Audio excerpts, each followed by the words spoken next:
Zotero permet importar referències del nostre navegador quan fem cerques a bases de dades, catàlegs o d'altres llocs web. Per fer-ho, hem d'instal·lar-nos el connector, una eina que permetrà comunicar Zotero amb el nostre navegador. Per instal·lar-lo, heu d'anar a la plana web de Zotero, zotero.org, apartat Download i descarregar-nos el connector, sigui per Chrome o per qualsevol altre dels navegadors.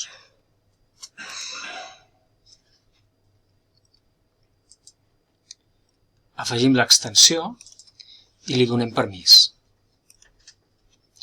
Un cop afegida a la barra d'eines, quedarà oculta. Si ens interessa tenir-la visible, hem d'anar a la peça del puzzle i fixar l'extensió de Zotero a la nostra barra d'eines.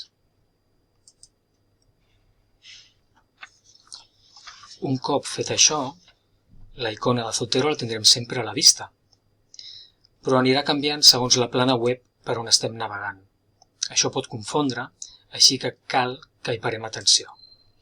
Per exemple, si estem a una base de dades, apareixerà una carpeta. En canvi, si estem a sobre de l'article pròpiament, ens apareixerà un full de paper. O un llibre, quan es tracti la fitxa d'un llibre en el catàleg d'una biblioteca. En canvi, si estem a YouTube, ens apareixerà la icona d'una webcam. Per últim, si estem a una plana web sense definir, ens apareixerà aquesta altra icona. Totes, en tot cas, connecten el navegador amb el vostre espai de Zotero.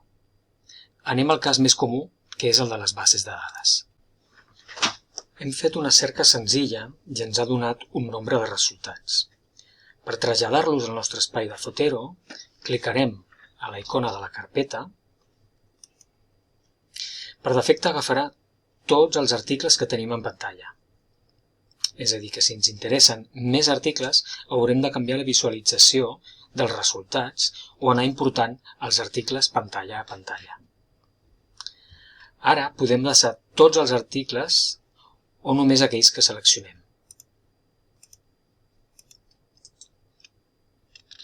Un cop fet això, ens preguntarà a quina carpeta volem que guardi els articles seleccionats. I després podem anar al nostre espai de Zotero i comprovar que efectivament han anat allà on li hem demanat.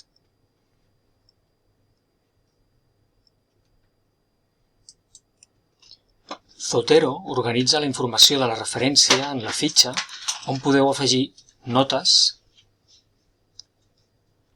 etiquetes, que per defecte les importa de .met, o fins i tot articles relacionats. A més, si cliqueu a sobre de la fletxa, podeu veure el link a la base de dades i, per últim, si l'article dona accés al PDF, Zotero l'importa directament i el guarda a la vostra col·lecció local. Ara repetirem l'operació amb els altres exemples que hem vist al començament. Aquest seria el cas del llibre,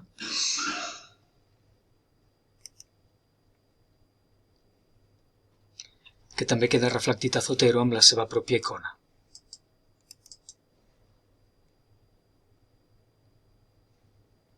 Com és en el cas de la webcam per als vídeos de les plataformes audiovisuals.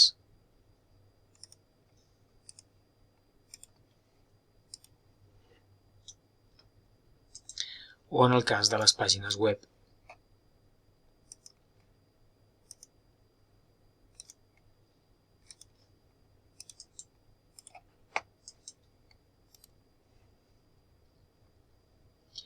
És important que un cop importades les dades, vigileu que la informació s'hagi desat correctament. Per exemple, en aquest cas hauríem de corregir el títol.